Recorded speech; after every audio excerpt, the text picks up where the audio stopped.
Muy buenas a todos, bienvenidos a un nuevo episodio del podcast del Cambio de Guardia. Hoy vamos a hablar yo desde Caracas, en Venezuela, y mi amigo Ariel desde Israel. Ariel Kanievski, muchos de vosotros ya le conocéis, ha pasado por este canal en algunas ocasiones. Él es básicamente un guía turístico y divulgador en historia del mundo judío, organiza viajes en Israel y en Polonia, por lo que tengo entendido, y en sus redes sociales le podéis encontrar como Judeo Historia. Así que, sin más dilación, vamos a la charla de hoy que había preparado en cuanto al Pesaj y a la Semana Santa cristiana. Ariel, ¿qué tal estás? Shalom, shalom, muy bien y muchísimas gracias por invitarme, por estar aquí en tu canal, en este podcast en libertad, como tú dices. Tú también estuviste en mi canal, hicimos una charla también muy significativa y bueno, ahora estamos aquí para hablar también de las festividades que coinciden un poco entre el mundo judío y el mundo cristiano, para entender un poco que en realidad nos parecemos mucho más de lo que a simple vista podría uno pensar, ¿cierto? Exacto. Ariel, a grandes rasgos, ¿qué es el Pesaj en el mundo judío? Bueno, Pesaj, en el judaísmo, dentro del calendario judío tenemos muchísimas festividades, que la inmensa mayoría de todas ellas son festividades históricas. ¿Qué significa históricas? Los judíos somos una nación que tiene una historia determinada. La historia del pueblo judío se remonta a aproximadamente 3.500 años de historia, y a lo largo de nuestra historia, sobre todo antigua, y todo esto está recogido en la Biblia, que en partes es un libro histórico y en partes no, pero que recoge acontecimientos históricos, y muchos de esos acontecimientos históricos que han también creado la conciencia nacional del pueblo judío y han moldeado la identidad cultural y religiosa del pueblo judío, se han transformado en festividades que los judíos conmemoramos cada año a lo largo del calendario judío. Y una de ellas es Pesaj, que es la festividad que generalmente tiende a coincidir con la Semana Santa cristiana, en la cual el pueblo judío conmemora uno de sus principales mitos fundacionales. Y utilizo a propósito la palabra mito, no quiero ofender a nadie, ¿cierto? Pero un mito no necesariamente es algo malo, porque desde el punto de vista histórico no podemos realmente confirmar al 100% que lo que los judíos conmemoramos haya sucedido así, pero no importa, porque así es como entró en la identidad del pueblo judío y así es como se recuerda desde hace por lo menos 3.000 años, que es el éxodo de Egipto.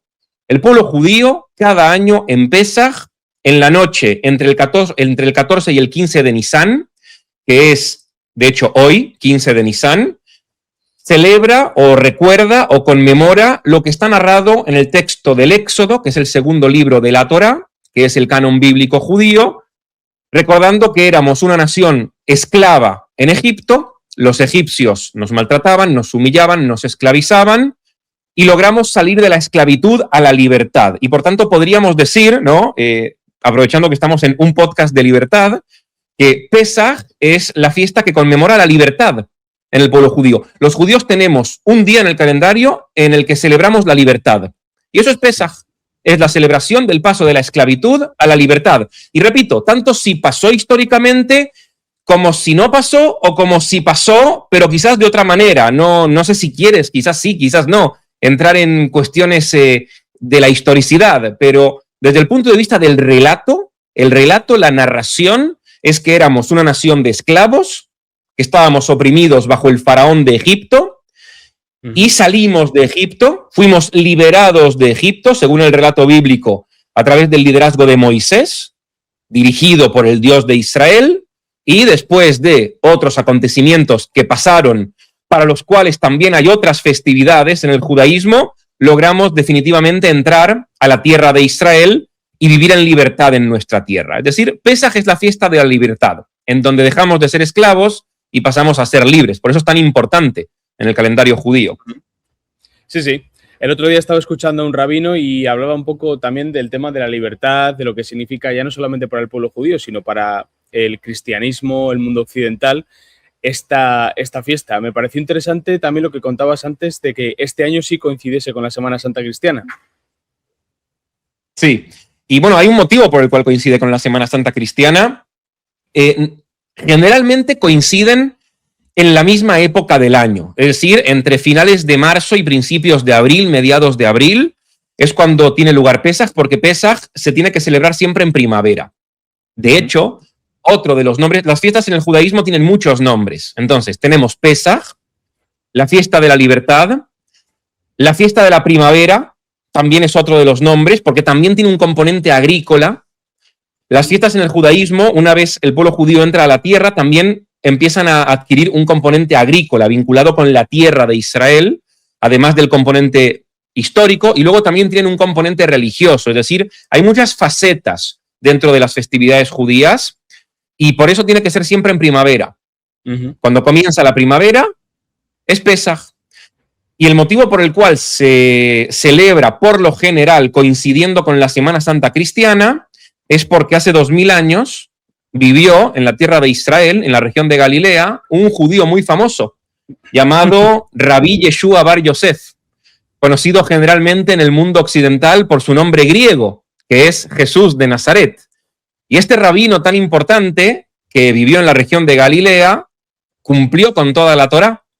Y para cumplir con toda la Torá, en la época del Segundo Templo, que es la época en la que vivió Jesús, había que, para celebrar ciertas festividades, entre las que Pesaj está incluida, hay 3 festividades que son festividades de peregrinación, que son Pesaj, que ya dijimos lo que es, Shavuot, que es la fiesta en la que recordamos la entrega de la Torá en el monte Sinaí, y Sukkot, que es la fiesta en la que recordamos el paso por el desierto y las cabañas temporales en las que teníamos que vivir, que además tienen un componente nacional y además tienen un componente agrícola.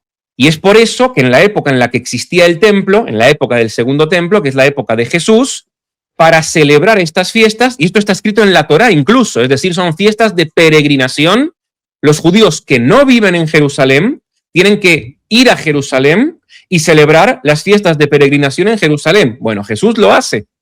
Jesús, que es un judío en Galilea, va a Jerusalén en vísperas de Pesaj junto con sus discípulos y celebra en Jerusalén Pesaj. Y es en el contexto de esa visita de Jesús en Jerusalén, mientras él está celebrando Pesaj, que lo detienen y lo crucifican. Y por tanto Jesús es crucificado en Pesaj. Y debido a que Jesús es crucificado en Pesaj, posteriormente aquellos que creyeron en él, cuando establecieron una semana en memoria de la pasión de Cristo, establecieron una semana que en el calendario más o menos coincide con la época en la cual el pueblo judío también celebra Pesaj. Si bien son calendarios diferentes, hoy en día el mundo católico latino sigue el calendario gregoriano, el mundo católico ortodoxo sigue el calendario juliano y los judíos seguimos con el calendario hebreo rabínico, que es el calendario que usaba Jesús. Pero como Pesaj se celebra siempre en primavera, por lo general, a pesar de que la Semana Santa también va cambiando, porque es una semana que va de domingo a domingo, el primer domingo es el Domingo de Ramos, que es la entrada triunfal de Jesús en Jerusalén, y el domingo siguiente, una semana después, es el Domingo de Resurrección. Es una semana que está toda encaminada a la resurrección de Jesús.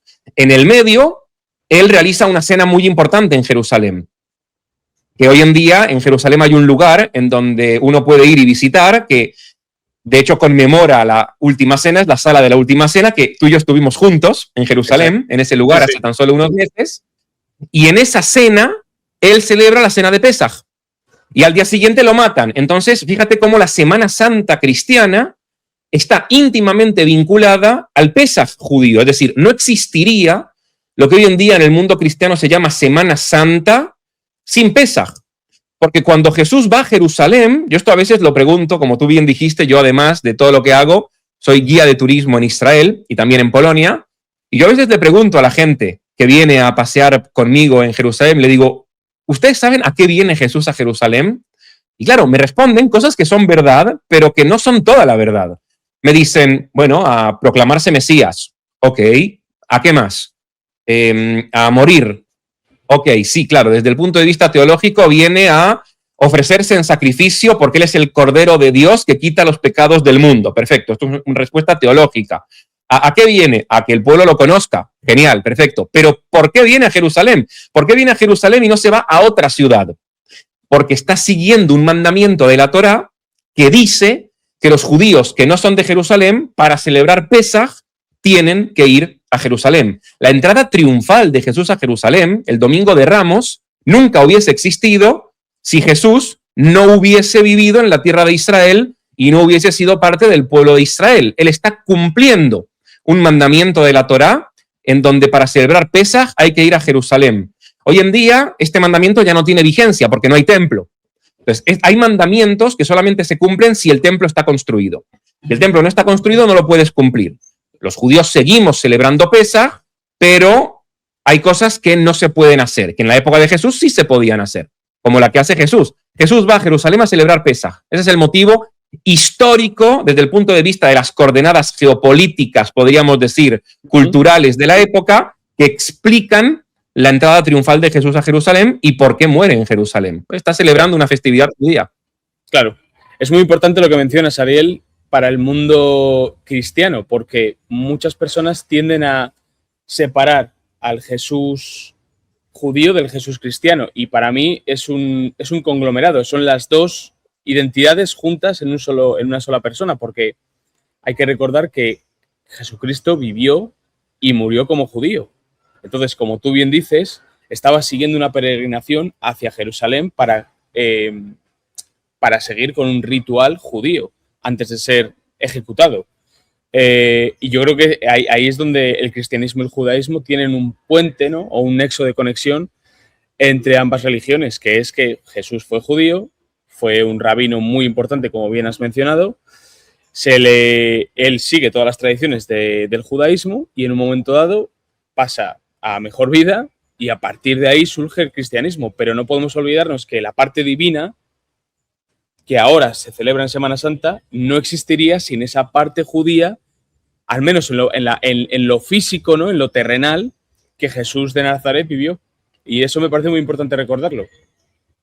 Sí, de hecho, bueno, para alguien que es cristiano, de cualquier denominación, ya sea católico, ya sea ortodoxo, ya sea protestante, dentro de las muchísimas ramas que tiene el cristianismo protestante, es cierto que no hay diferencia, es lo que tú mencionas. Yo no distingo ninguna diferencia, ninguna separación entre el Jesús judío y el Jesús cristiano.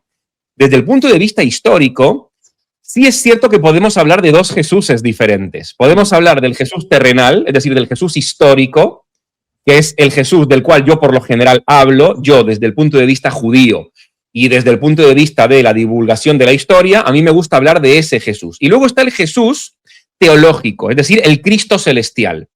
Y aquí hay una separación desde el punto de vista de la historia académica, es decir, el predicador judío humilde de la región de Galilea es un personaje 100% humano, 100% judío, con motivaciones 100% humanas y con motivaciones 100% judías, y luego sobre ese personaje histórico se ha desarrollado una teología, que es la del Cristo pospascual, que es la del Cordero de Dios que quita los pecados del mundo, que es la de Jesucristo. Y de hecho, si te fijas, yo siempre tengo mucho cuidado, tanto contigo como cuando estoy con gente, como en mi propio canal, en Judeohistoria, que fíjate que, no sé si alguien lo ha notado, cuando yo hablo de Jesús, nunca lo llamo Jesucristo, porque yo estoy hablando de Jesús. Es decir, yo estoy hablando del rabino carismático, humilde de la región de Galilea, que predicó judaísmo en la tierra de Israel. Cuando hago punto y aparte, y quiero hablar de teología cristiana, ahí ya no tengo problema en hablar de Jesucristo. Claro. Pero si nos metemos en estas minucias, que son detalles desde el punto de vista académico, cuando a veces la gente dice, Jesucristo era judío. Un segundo, el que era judío era Jesús de Nazaret. Jesucristo es una figura teológica que se coloca como una capa extra a la figura de Jesús de Nazaret. Y que toda su teología, para poder entenderla bien, primero hay que entender a su capa terrenal. Es decir, tú no puedes entender qué es el Cordero de Dios que quita los pecados del mundo si no entiendes cómo se celebra Pesaj. ¿Por qué un cordero quita los pecados del mundo? ¿Por qué no un pavo? ¿Por qué Jesús no es la gallina que quita los pecados del mundo? Y es el cordero que quita los pecados del mundo. Esta es la figura del Cristo celestial, del Cristo redentor, de la segunda persona de la Trinidad, el Hijo, que también es Dios. Porque Jesús se está proclamando como el sacrificio definitivo de Pesaj. Y por eso él muere en Pesaj. Porque una de las tradiciones que hay dentro del judaísmo es que en Pesaj, cada judío, en la época del Segundo Templo, tenía que ir al Templo de Jerusalén y sacrificar un cordero, que es el Cordero Pascual, que es el Cordero que recuerda al éxodo de Egipto. ¿Por qué un cordero? Porque si nosotros vamos a la literatura bíblica, en el libro del Éxodo, antes de que el pueblo judío logre salir de Egipto, tienen lugar 10 plagas, que son las 10 plagas de Egipto. La última de las 10 plagas, que es la devastadora, es la muerte de los primogénitos.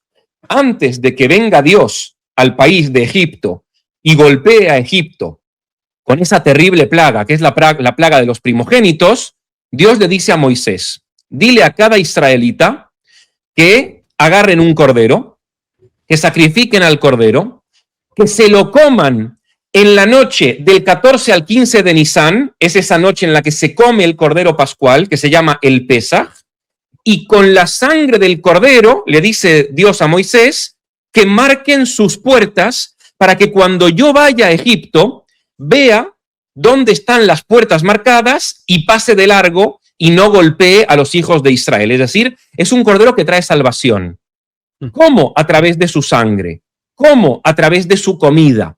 Y fíjate cómo todo esto que estoy diciendo, para mucha gente que quizás es la primera vez que lo escucha, de repente le está diciendo, ¡wala!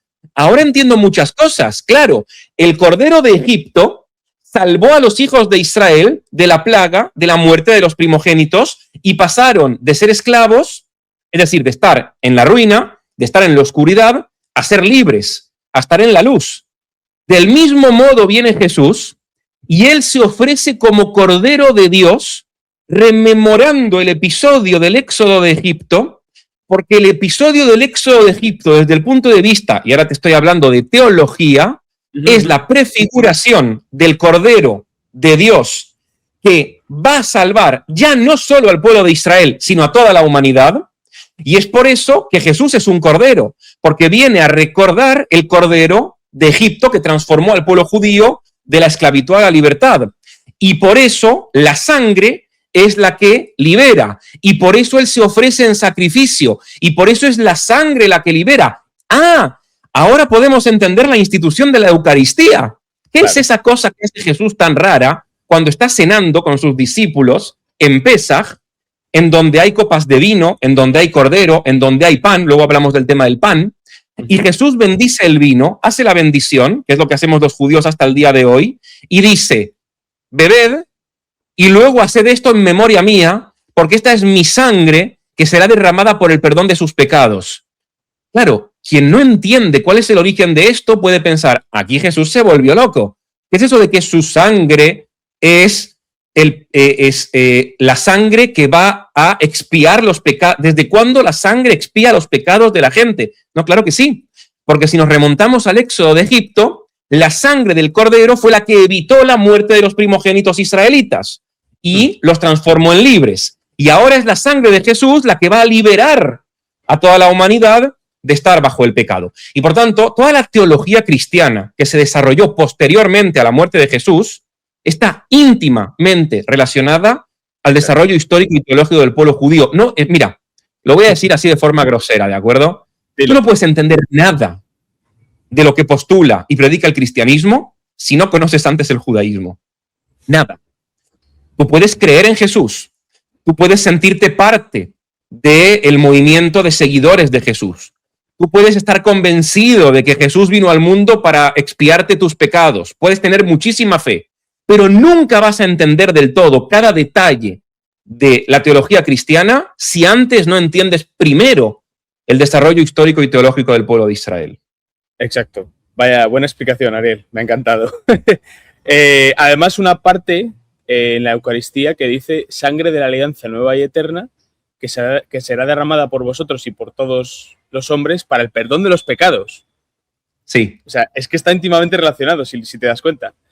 Sí. El tema histórico de salida del pueblo judío de Israel, de Egipto, perdón. En cuanto a evidencia histórica, antes comentabas que es algo que se pone en entredicho, etcétera. ¿Cuáles son las fuentes de las que podemos disponer a día de hoy para demostrar esa salida de Egipto? La fuente principal es el relato bíblico.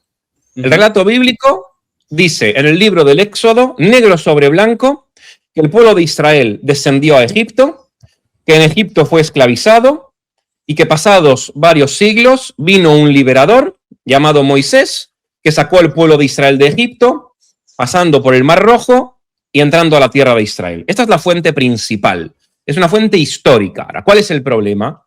Que es una fuente histórica que tiene miles de años de antigüedad. Y desde el punto de vista del análisis académico, cualquier fuente histórica que tenga miles de años de antigüedad tiene que ser analizada con ciertos criterios de historicidad. Esto es cierto para el texto bíblico y es cierto también, como por ejemplo, para el Nuevo Testamento o para cualquier otra fuente histórica de hace 1000 años, 2000 años o 3000 años.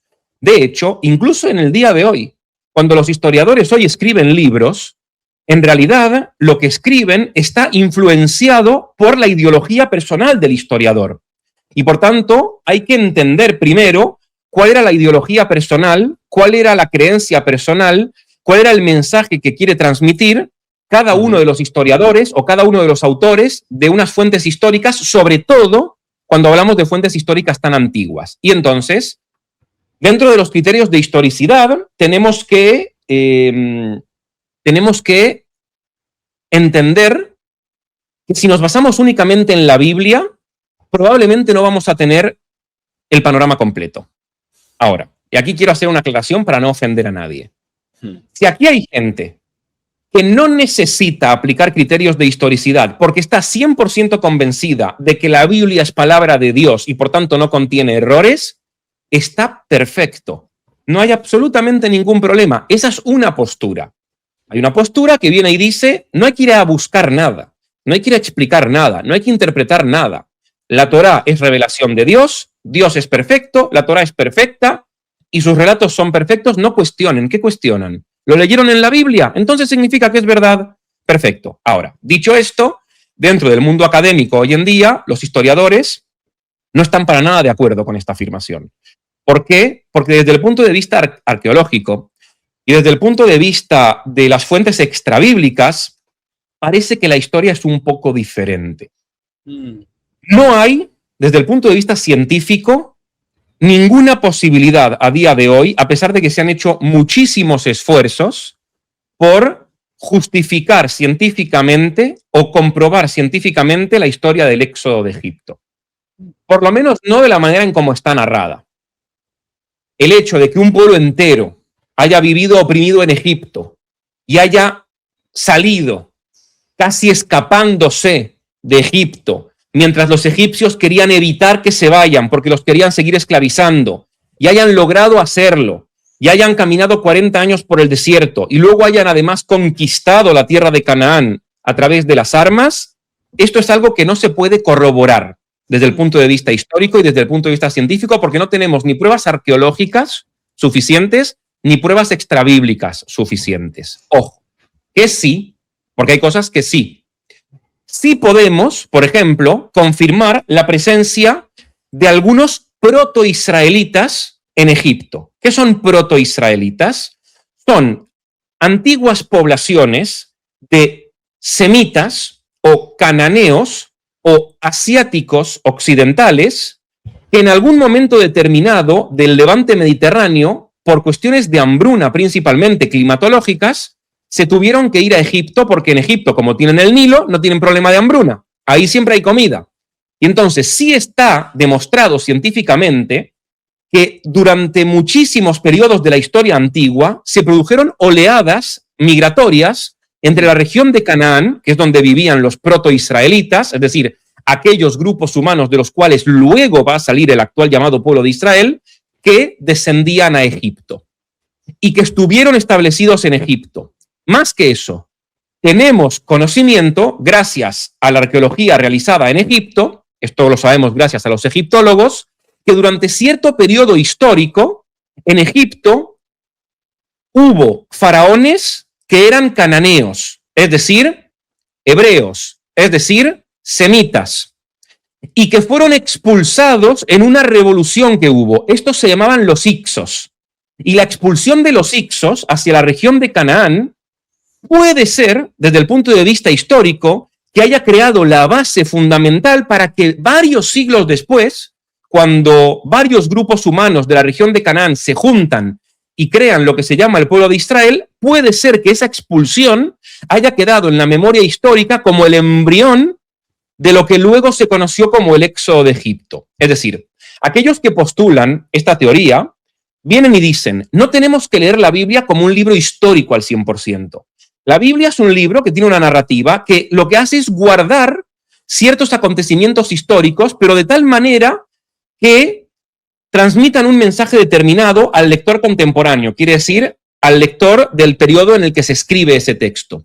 Y que al mismo tiempo esos relatos guardan en su interior una base histórica real. Y por tanto, si tú me preguntas a mí, Ariel, ¿el éxito es histórico? Yo te digo, no, pero también te digo, sí. ¿Por qué? Porque hay que saber leer el relato del Éxodo. No tienes que interpretarlo de forma 100% literal. En el Éxodo hay un relato que el pueblo judío decidió contar, y el pueblo judío lo decidió contar de esa manera por cuestiones suyas hace 3000 años, pero si sabemos leer ese relato y lo comparamos con los hallazgos arqueológicos y lo comparamos con las pruebas extrabíblicas, entonces sí podemos decir que a pesar de que el Éxodo no pasó exactamente como dice el texto que pasó, sí pasó de una manera determinada. Quizás no es que se escaparon, sino que fueron expulsados. Quizás no fue un pueblo entero, sino que fue simplemente un grupo humano determinado que luego dio origen al pueblo de Israel. Algo pasó que tuvo que ver con la salida de Egipto. Y esto sí se puede demostrar desde el punto de vista académico. Y por tanto, yo soy de los que postulan que en todo relato fundacional mitológico puedes encontrar siempre una base de verdad, aunque no necesariamente el 100% del relato tal y como está escrito. Pero para terminar esta parte, te voy a dar mi opinión al respecto de toda esta filosofía que acabo de soltar. A mí, a Ariel Kanievski y por suerte a otros miles, y te diría cientos de miles, y hasta creo que millones de judíos alrededor del mundo, no nos importa si el relato del éxodo de Egipto pasó exactamente igual que narra el éxodo o quizás pasó de una forma diferente. Nos da igual. ¿Por qué? Porque lo que nos importa es la memoria histórica. Yo sigo a un educador judío muy importante y muy conocido que se llama Abraham Infeld. Y Abraham Infeld, además de que dice cosas muy polémicas que a mí me encantan y que yo 100% suscribo, como que el judaísmo no es una religión, por ejemplo, él dice esto, él también dice que los judíos no tenemos historia. ¿Cómo que los judíos no tenemos historia? No, los judíos tenemos memoria histórica. ¿Cuál es la diferencia? La diferencia es que la historia es lo que pasó. La memoria histórica es cómo eso que pasó influye y determina mi identidad. Los judíos tenemos memoria histórica porque hacemos de la historia una parte central de nuestra identidad. Y de hecho, hay una anécdota muy bonita que a mí me gusta mucho contar de David Ben Gurión, que tengo su figurita aquí. Sí. Que es un personaje seguro que tú admiras un poquito. Sí, sí. Que es el que proclamó la independencia del Estado de Israel después de 2000 años, el 14 de mayo del año 1948. Y unos años antes de la proclamación de independencia, él da vueltas por el mundo intentando conseguir apoyos desde el punto de vista político, desde el punto de vista diplomático, para el Estado de Israel que va a proclamar. Y llega a Estados Unidos intentando conseguir apoyos entre gente importante del gobierno estadounidense. Y en una oportunidad le hacen, en una conferencia que él está dando, le dicen, pero señor Ben Gurión, ¿cómo es eso de que usted va a proclamar la independencia del pueblo de Israel? ¿Qué es eso, pueblo de Israel? ¿Usted está seguro que esta gente son un pueblo, que los judíos son un pueblo? Hay judíos en Polonia que hablan yiddish, hay judíos en Yemen que hablan árabe, hay judíos en Estados Unidos que hablan inglés, hay judíos en Siria, hay judíos en África, hubo judíos en España. Algunos judíos son religiosos y otros judíos no son religiosos. Unos son ashkenazim y otros son sefaradim. No todos siguen las mismas normas religiosas, no todos siguen las mismas costumbres, tienen idiomas diferentes, viven en lugares geográficos diferentes. ¿Cómo usted puede decir, le dicen a Ben Gurión, que ustedes son un pueblo? ¿Qué pueblo tan raro? Entonces Ben Gurión se los queda mirando, esta anécdota es real, y les dice, ¿ustedes se acuerdan del barco del Mayflower? Que salió de Inglaterra en el año 1620 y llegó a Estados Unidos con los primeros colonos. Bueno, ¿quiere que hagamos un ejercicio? Salgamos a la calle y busquemos a 10 niños. A 10 niños aquí en Estados Unidos. Y preguntémosles, ¿qué día salieron de Inglaterra? ¿Quién los lideraba? ¿Qué comieron? ¿Y cuánto duró el viaje del Mayflower? A ver cuánta gente responde bien. Probablemente ninguna, o quizás alguna responde bien, alguna. O ¿cuál es la fiesta que luego dio origen? El Día de Acción de Gracias, que es una de las fiestas súper importantes en Estados Unidos, un año después, cuando funcionó la cosecha. Muy bien. Ahora vayamos a buscar niños judíos en todos esos lugares que ustedes mencionaron, que a priori no tienen nada que ver los unos con los otros. Y pregúntenles sobre el éxodo de Egipto. Pregúntenles, ¿qué día exacto salimos? ¿Quién los lideraba? ¿Cuánto duró el trayecto? ¿Y qué comieron en el camino? Y sobre todo, ¿cuál es la fiesta que dio origen? Y van a obtener exactamente las mismas respuestas. Salimos el 15 de Nisan, nos lideraba Moisés, el viaje duró 40 años, primero comimos pan ácimo y luego comimos el maná que cayó del cielo, y la fiesta a la que dio origen es la fiesta de Pesaj, que celebramos cada año. Entonces, ¿pasó? No pasó, da igual, porque ya es parte de nuestra memoria histórica. Y agarren a cualquier niño judío de 7 años en cualquier parte del mundo, en cualquier época, y va a saber responder estas preguntas, y todas las respuestas van a ser exactamente iguales. Eso es lo que significa la memoria histórica del pueblo judío. Y eso es lo importante, que somos un pueblo con conciencia nacional que además comparte la misma memoria histórica. No importa, aunque haya un judío en Polonia y un judío en Yemen, es notable que ante estas preguntas los niños judíos de Polonia y de Yemen responden exactamente lo mismo, que significa que aparentemente hay una cohesión dentro de esta memoria histórica. Y eso es lo importante. No si pasó o no pasó, eso para mí es secundario. Sí. Oye, qué interesante, Ariel. Muy, muy interesante. Y para mí yo creo que también es un poco el tema de que la identidad judía, esa cohesión de la que hablas tú ahora, es algo que como decimos en España, se mama desde que eres pequeño. Y creo que en el mundo occidental nuestras culturas quizás se han diseminado tanto que hemos perdido estos valores tradicionales o incluso el saber de dónde venimos. Entonces, bueno, ni siquiera un español sabría decirte todo lo que acabas de decir. Yo estoy seguro. Abraham Infeld, que ya lo mencioné, lo traigo de nuevo porque me sirve. Abraham Infeld dice que la identidad judía está compuesta principalmente de 5 elementos, que son elementos, él los llama agentes socializadores, que es lo que tú decías. El primero de todos ellos es la familia. Un judío es judío primero y principal porque tiene familia judía. Esto es importantísimo porque el primer agente socializador hacia el judaísmo es tu familia.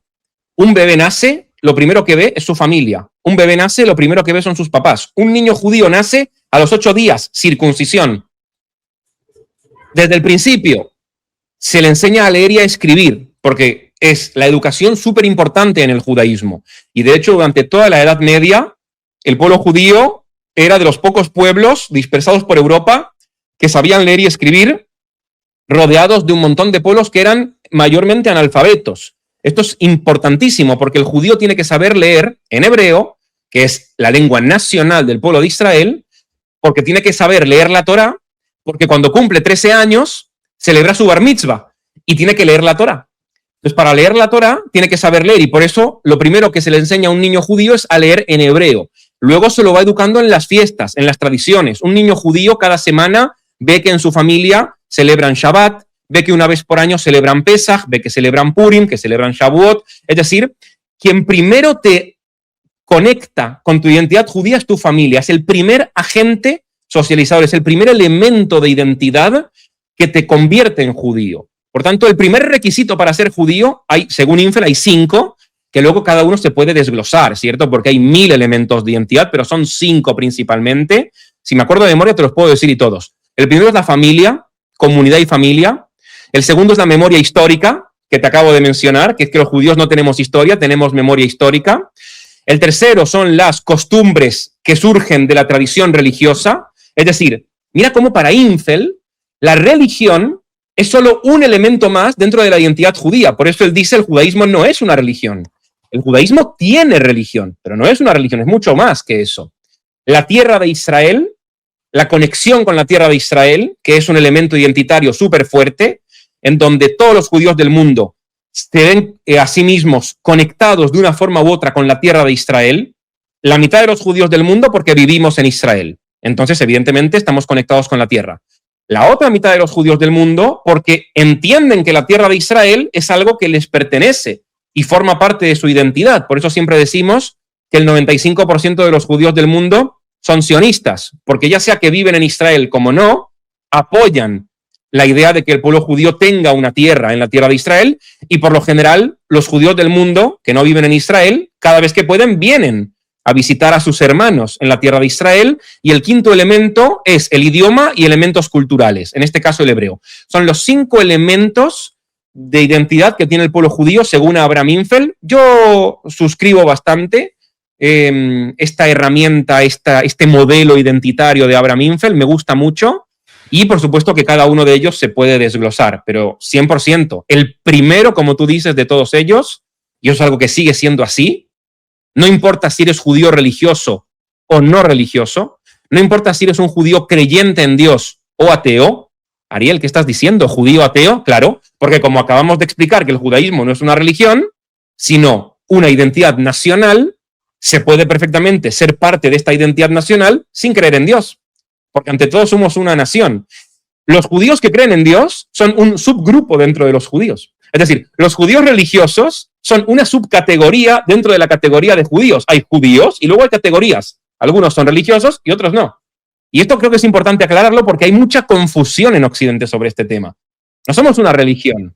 De hecho, tú ves que tenga yo kipá en la cabeza, la tengo ahí guardada, pero no la uso todo el tiempo. O sea, miren, si el judaísmo es una religión, la mayoría de los judíos del mundo no son judíos. Claro. Porque no son religiosos. Claro. Es decir, el judaísmo no es una religión. Y precisamente por eso la familia ocupa un lugar tan importante en la identidad. Porque, ¿qué es lo que pasa? Tú me decías en España o en Occidente, que aquí hay una diferencia que me parece que es fundamental, que es que España es una nación.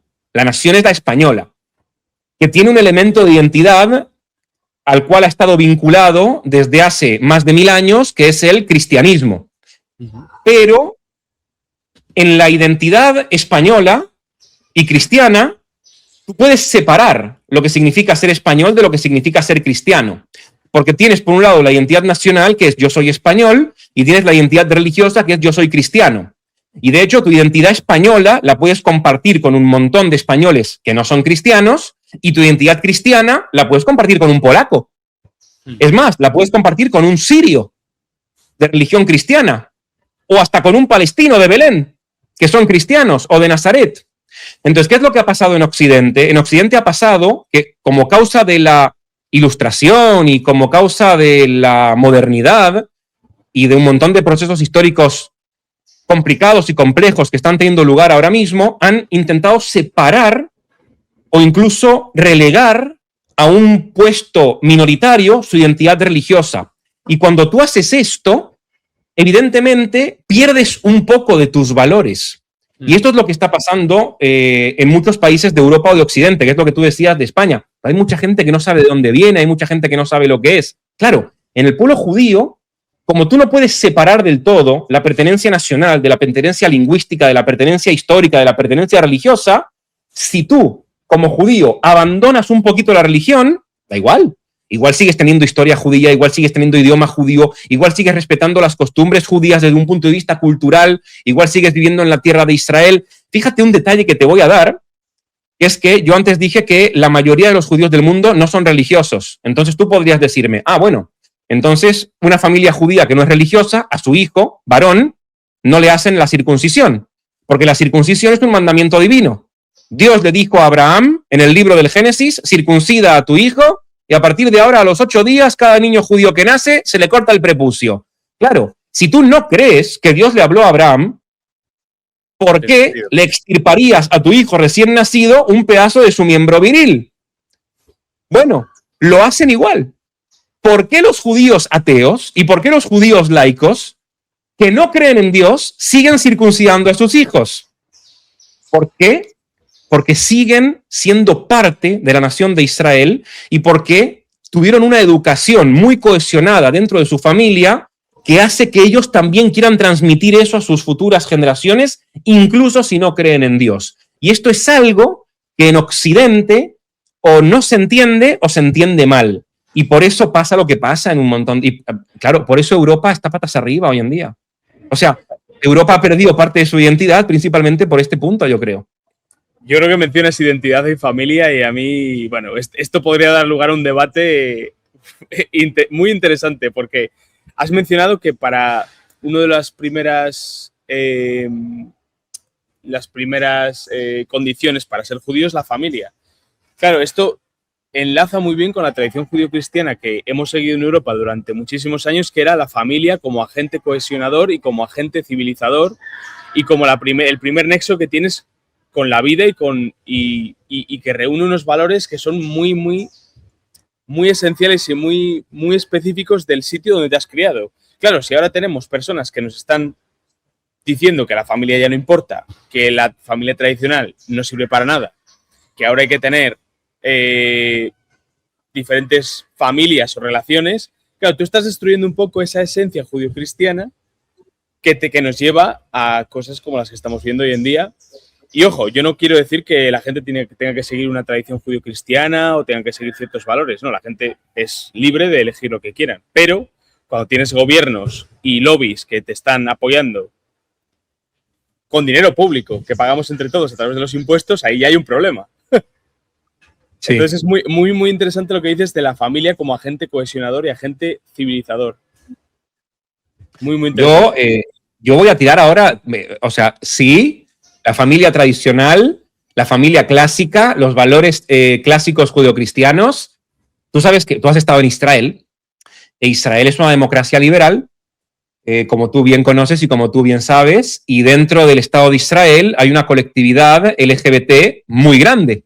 Y de hecho, los miembros del colectivo LGBT que viven en Gaza o en Cisjordania, cuando los descubren, como ahí está prohibido ser homosexual o no ser heterosexual o heteronormativo, se tienen que escapar. ¿Y a dónde se escapan?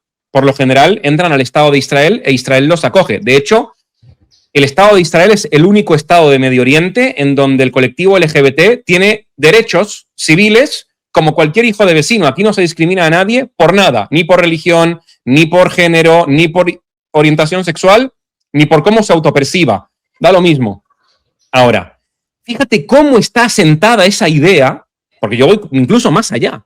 Dentro del judaísmo, que la familia es el principal agente cohesionador hacia el judaísmo, que en Israel, si bien el matrimonio homosexual no está permitido, sí está permitido casarse fuera de Israel, en un país en donde el matrimonio homosexual esté permitido, venir a Israel y casarse y formalizar aquí tu matrimonio. Es decir, tú puedes inscribirte junto con tu marido en el Ministerio del Interior si te casaste fuera. Y muchas veces esas familias, ese matrimonio, que no es heteronormativo, que no es una familia tradicional en el sentido clásico, adoptan niños. Y mira cómo está tan interiorizado que quieren que esos niños sean judíos y que los educan dentro de la tradición judía, les hacen la circuncisión, les enseñan a ser judíos y los integran al pueblo de Israel. Es decir, hay niños en el Estado de Israel que viven en un marco familiar que no es el clásico, porque tienen papá y papá o mamá y mamá, que en Israel, como es una democracia liberal, está 100% permitido y es 100% válido. Y lo que pasa en muchos países de Occidente, que eso va de la mano con una pérdida total de los otros valores, en Israel no pasa. En Israel, incluso las familias que no son las clásicas, las tradicionales, que es mamá, papá, 2 hijos y un perro, incluso esas familias siguen manteniendo y siguen conservando la identidad judía y quieren educar a sus hijos adoptados como parte de la identidad del pueblo de Israel. Es algo notable, es algo espectacular. Que creo que dice mucho de lo que es el pueblo judío y de cómo quiere seguir manteniendo sus tradiciones. Y te tiro otro dato, no tiene nada que ver con lo que estamos hablando, ¿cierto? Pero un podcast en libertad, ¿cierto? Entonces creo que es importante que la gente sepa. El judaísmo, o mejor dicho, porque antes dijimos que el judaísmo no es una religión, la versión religiosa del judaísmo, es decir, la religión judía, la faceta religiosa que tiene el judaísmo, es la religión que más apertura tiene hacia el colectivo LGBT del mundo. Del mundo. Porque en el judaísmo hay 3 grandes corrientes religiosas. La corriente ortodoxa, que es la que todo el mundo conoce, pero que es la minoritaria, a pesar de que todo el mundo la conoce, la minoría de judíos son ortodoxos. La versión tradicionalista y la versión reformista. Bueno, la gran mayoría de los judíos que se describen como religiosos en el mundo son o tradicionalistas o reformistas, no ortodoxos. Esto es un dato que hay que conocer también. Bueno, dentro de estas 2 ramas del judaísmo no ortodoxo, la tradicionalista y la reformista, yo creo que te voy a tirar un dato ahora que te va a reventar la cabeza. A ver. Se acepta al colectivo LGBT y se aceptan matrimonios igualitarios también. Es decir, tú te puedes casar religiosamente en el judaísmo con un rabino, siendo hombre, con otro hombre. Porque el judaísmo, en esas 2 corrientes, acepta la homosexualidad. Esto es algo que la gente no lo sabe. Esto es una locura. Sí. Es una locura. Y ahora, ¿quién no la acepta? La corriente ortodoxa. Ahí estamos todos de acuerdo. Pero, si bien la corriente ortodoxa no acepta la homosexualidad en el sentido de que tú no te puedes casar con un hombre, porque tú te tienes que casar con una mujer, como dice la Torá, no hay absolutamente ningún problema, ojo con lo que voy a decir, en ser judío ortodoxo y gay. Y de hecho, en Israel hay muchísimos judíos ortodoxos que públicamente son gays. Y no pasa absolutamente nada. Nada. Siguen contando para las sinagogas, nadie los discrimina, nadie los expulsa, nadie les pega, nadie los cuelga de la plaza pública en una grúa, como pasa en otros países de aquí de nuestros vecinos. Es decir, incluso la versión del judaísmo que no acepta los matrimonios igualitarios, sí entiende que tú puedes ser gay y ser parte de la comunidad ortodoxa. Si bien es cierto que todo el tiempo te van a estar diciendo que lo mejor es que te cases con una mujer, pero no hay ningún problema desde el punto de vista comunitario. Y hay, de hecho, una carta de hace varios años, que es espectacular, de decenas de rabinos ortodoxos israelíes que piden que religiosamente no discriminen en las comunidades a aquellos de los que se sepa que públicamente son gays, que los acepten como si no pasara nada. ¿Por qué? Porque el judaísmo no discrimina. No pasa nada, está todo bien. Increíble esto, ¿eh? Sí, yo sabía que te iba a gustar, por eso te lo tenía. Aunque no tiene nada que ver con la charla de hoy, sabía que te iba a gustar. Lo tenías preparado, ¿eh? No, en realidad no. Pero es algo que siempre que puedo lo cuento.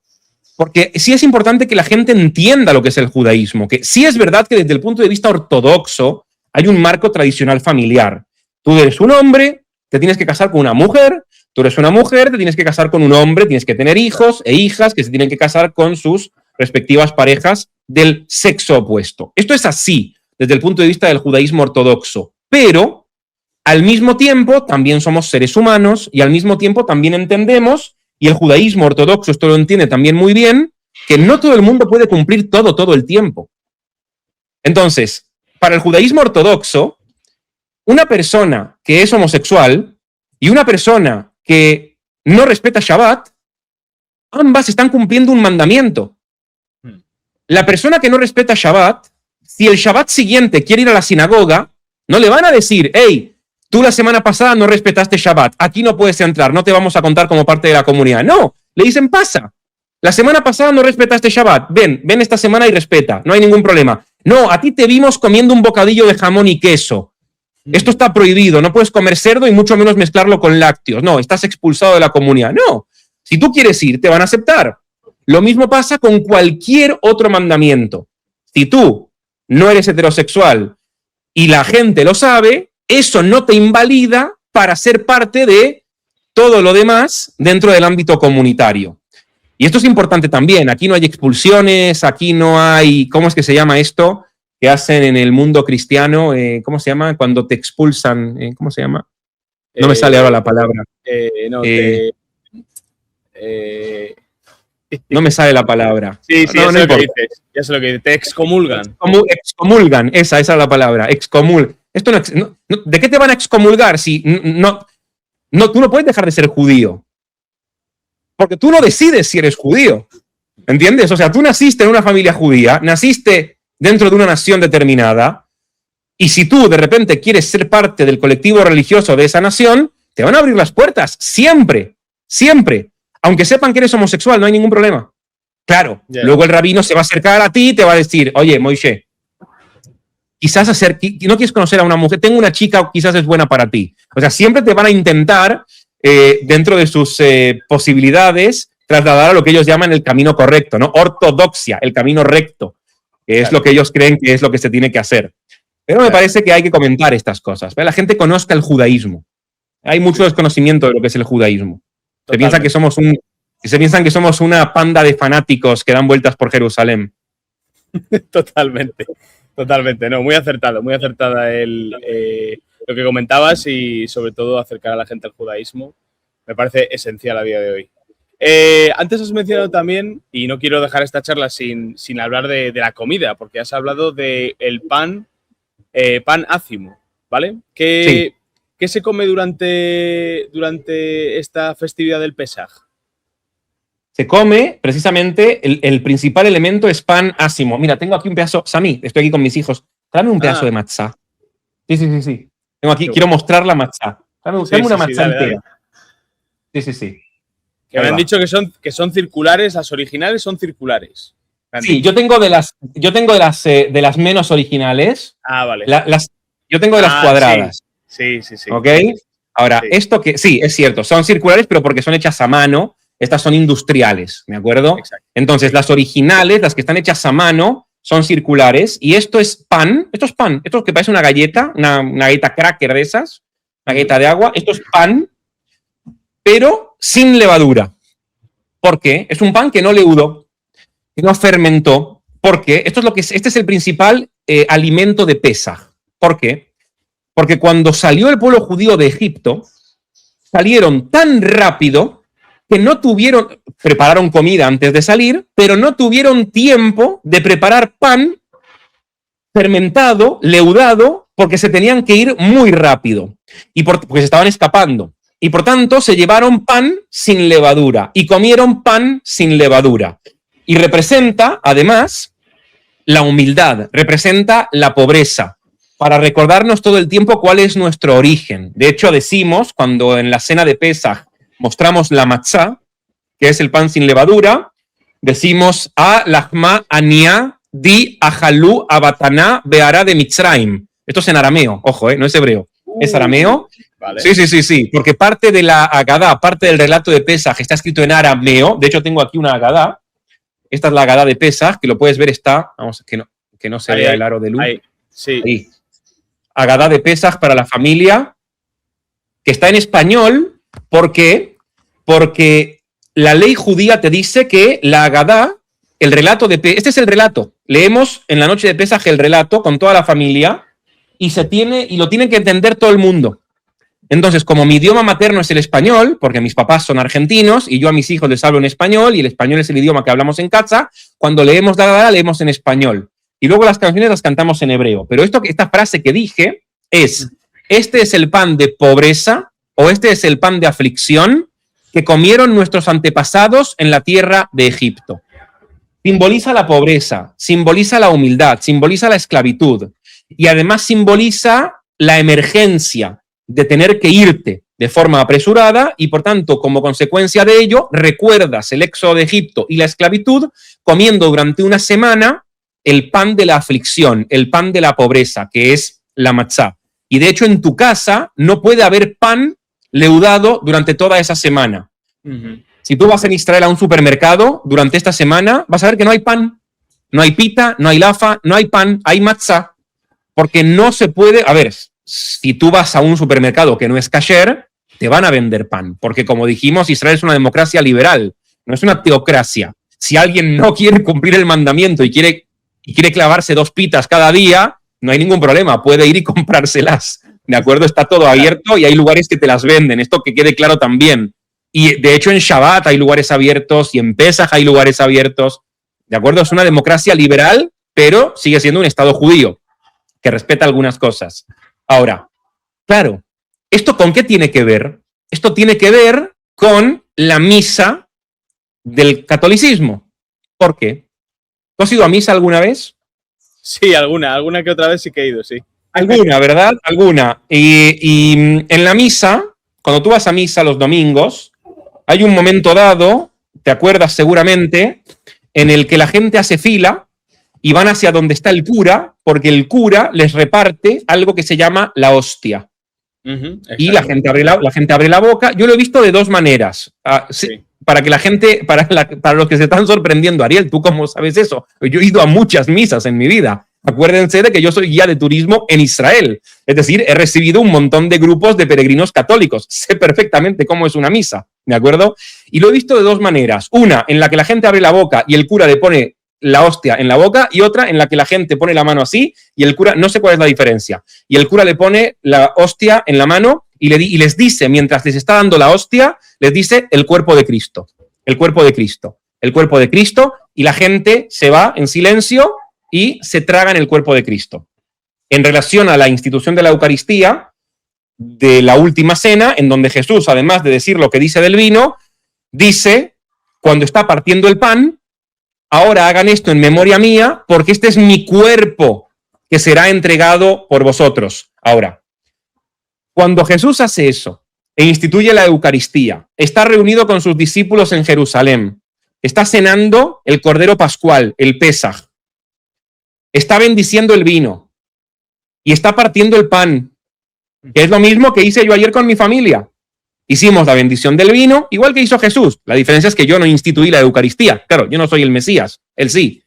Y partimos el pan e hicimos la bendición. ¿Cuál es el pan que partimos ayer? El pan sin levadura, la matzá. Este es el pan de la pobreza que comieron nuestros antepasados en Egipto. ¿Cuál era el pan que estaba partiendo Jesús? La matzá, el pan sin levadura. Sobre este pan Jesús dice, este es mi cuerpo. Sobre pan sin levadura, sobre pan ácimo. Ah, claro. Ahora entendemos mejor por qué en la misa católica la hostia es pan sin levadura.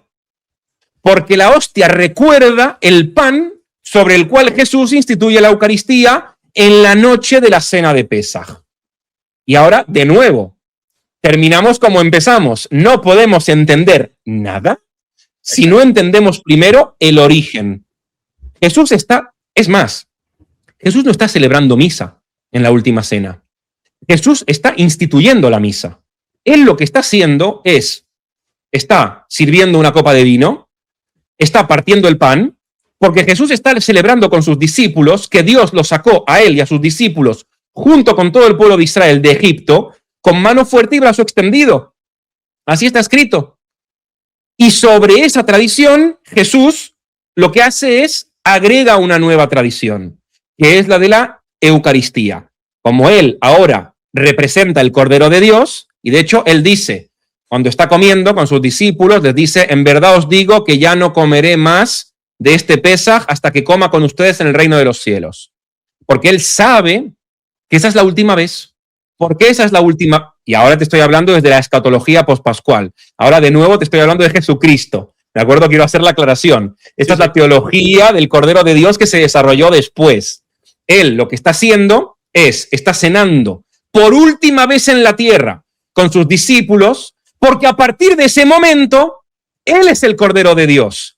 Porque a partir de ese momento, su sangre es el vino. Porque a partir de ese momento, su sangre va a ser la que expíe, y el pan, que representaba antiguamente la pobreza y el paso de la esclavitud a la libertad, ahora representa el perdón de los pecados. Y por eso, cuando un católico va a misa, que por cierto, hay misa todos los días hay misa. La obligatoria es la del domingo o la del sábado, que vale por domingo. Pero el cura en su parroquia cada día oficia misa. De hecho, si la gente va aquí a alguna parroquia de algún pueblo perdido en la España profunda, va a ver que en las parroquias la gente todavía sigue yendo. Las personas mayores, las señoras, siguen yendo a misa cada día. Todavía sigue pasando. Pero la obligatoria es la del domingo. ¿Por qué? Porque domingo de resurrección, que tiene que ver con la Semana Santa, y ese es el día santo del catolicismo. Y es por eso que cuando tú vas a misa cada domingo, los dos elementos centrales, litúrgicos, simbólicos, que tú ves en la misa, son el vino que el cura toma. Yo en muy pocas veces he visto que el cura comparta el vino con los feligreses, por lo general toma solamente él, pero lo que sí comparte es el cuerpo de Cristo, que es el pan sin levadura, es la matzá. Y eso tiene un origen indudable e indiscutible en Pesaj, que es la fiesta que los judíos celebramos hoy y durante toda esta semana. Totalmente. Aclaración, a mí me han explicado siempre, por ejemplo, cuando te lo dan, la gente abre la boca y se lo dan, normalmente suele ser para gente que no, debido a sus condiciones físicas, por ejemplo, gente mayor, gente que está enferma, gente que tiene alguna parálisis, no puede de alguna forma hacer la intención de agarrar la hostia y metérsela en la boca. Y por el contrario, la gente que es joven, que está en plenas capacidades físicas e intelectuales, son los que mano izquierda lo recibes y con la mano derecha te lo metes en la boca. Esa sería básicamente la explicación que yo he entendido a través de los años. Y solamente para aclararte esto.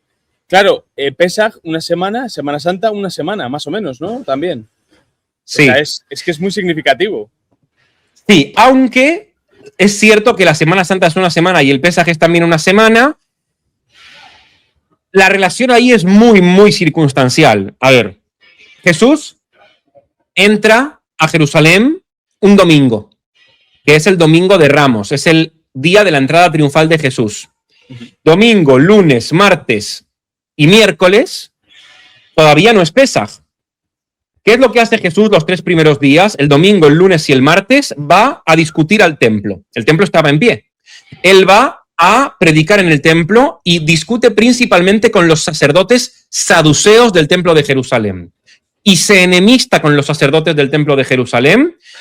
Y de hecho es ahí cuando él básicamente podríamos decir que es condenado a muerte. Porque lo que hace Jesús en el templo de Jerusalén, desde que llega hasta que desaparece y se esconde en Betania, es todo el tiempo buscar conflicto con las autoridades del templo. Lo primero que hace, y es el episodio más famoso, es entrar y criticar la corrupción del templo de Jerusalén. Él llega y ve que los sacerdotes habían colocado ahí un comercio, puestos de cambio de monedas, puesto de venta de palomas, no le gusta lo que ve, entra en crisis, da vuelta a las mesas de los cambistas, da vuelta a las mesas de los vendedores de palomas y dice: esta casa es casa de oración, pero ustedes la han convertido en una cueva de ladrones. Claro, en ese momento se enemista con quienes dirigen el templo, que son los sacerdotes del templo de Jerusalén. Luego el lunes y el martes vuelve y se sigue peleando con ellos. El miércoles él no va a Jerusalén, se queda en Betania. El jueves, durante el día, él tampoco va a Jerusalén. ¿Por qué no va a Jerusalén? Porque lo están buscando. Las autoridades del templo ya lo están buscando. Y por tanto él se queda en Betania, que es un poblado en las afueras de Jerusalén, pasando el Monte de los Olivos, en donde vivía un amigo suyo que se llamaba Eleazar, comúnmente conocido en castellano como Lázaro, que es a quien él encuentra muerto y a quien resucita, según la tradición del Nuevo Testamento. Él se queda ahí a dormir. Y luego el jueves, que es la víspera de Pesaj, él envía a sus discípulos a Jerusalén a buscar un lugar donde celebrar Pesaj, y él llega como de forma clandestina. ¿Por qué lo atrapan a Jesús? Porque tuvo un traidor entre su grupo. Uno de los 12 lo traiciona, él se retira al Monte de los Olivos y lo atrapan entre el jueves y el viernes de la noche, es decir, hoy a la noche, hoy, no sé qué día vas a publicar esto, quizás estoy metiendo la pata. Bueno, que la gente sepa que estamos grabando esto el Jueves Santo. ¿Ok? Por eso estamos hablando así. Sí, Jueves Santo. Jueves Santo va a salir. Hoy va a salir, hoy 2 horas. Hoy sale, perfecto. Entonces, claro, quizás lo subías en 3 días, no sé. Entonces, hoy es Jueves Santo, entonces hoy a la noche tiene lugar, según el calendario litúrgico de la Semana Santa, la última cena, que es la cena de Pesaj, que en el calendario judío nosotros lo celebramos ayer, porque no tiene que ser siempre un jueves en nuestro calendario. No tenemos ese simbolismo de la Semana Santa. Es cuando es el 14 de Nisan a la noche, puede caer un miércoles o puede caer un lunes, da igual. A veces coincide con la Semana Santa y a veces no. En la madrugada del viernes lo detienen, lo juzgan 2 veces o 3, con el sumo sacerdote Caifás, con Herodes y con Poncio Pilatos, y el viernes a la tarde muere crucificado. El sábado está en la tumba y el domingo resucita. Por eso, en el catolicismo y en el cristianismo en general, es la Semana Santa. De domingo, entrada triunfal, a domingo de resurrección. Es todo lo que acontece cuando Jesús llega a Jerusalén.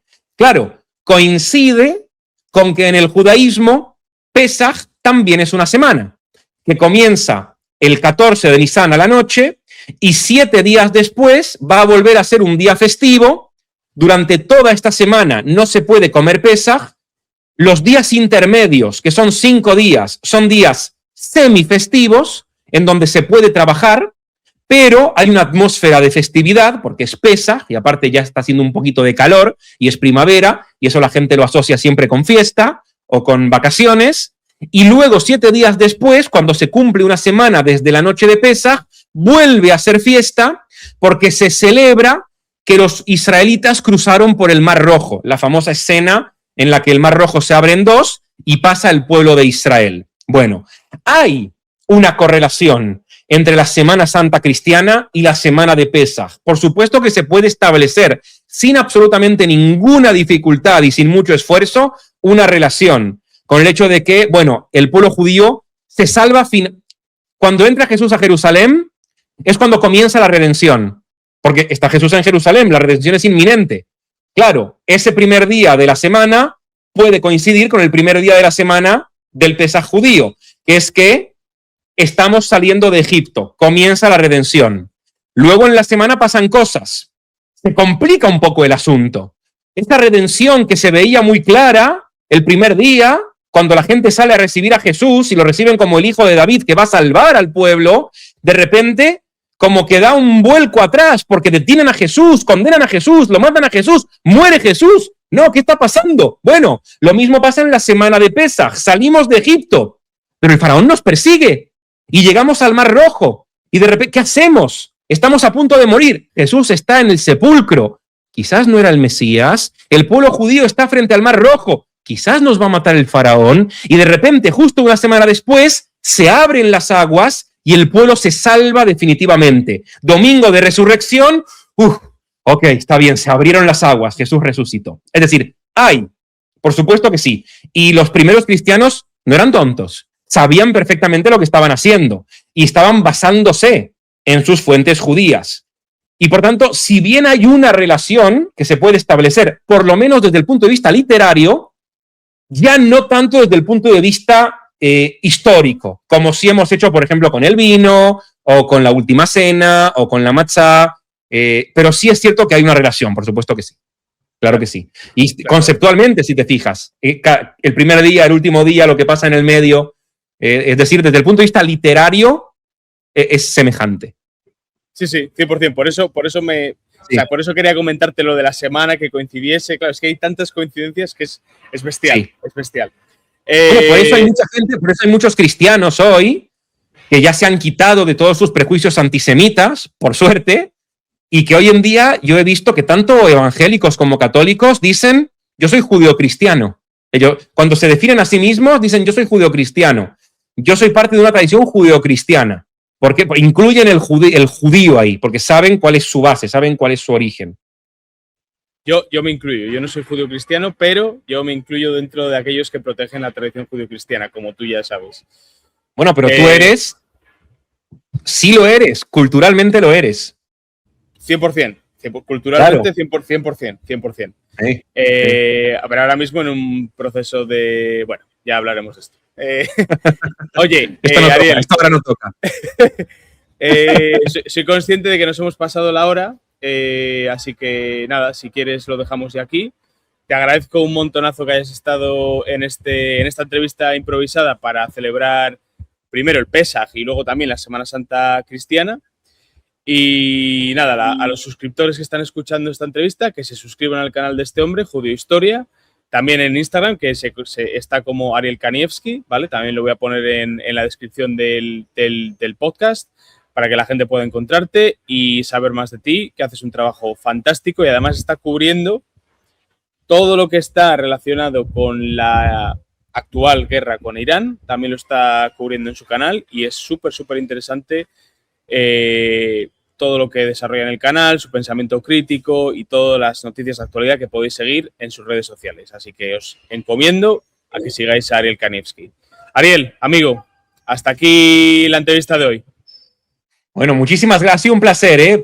Tú dices, pasó más. Yo ni me di cuenta que pasó. O sea, me gusta tanto hablar de estos temas que ni siquiera me di cuenta que ya llevábamos más de una hora. Pero sí, hemos dejado muchos temas abiertos para volverlos a tocar en otras oportunidades. Perfecto, perfecto. Cuento contigo. Así que sí, un placer.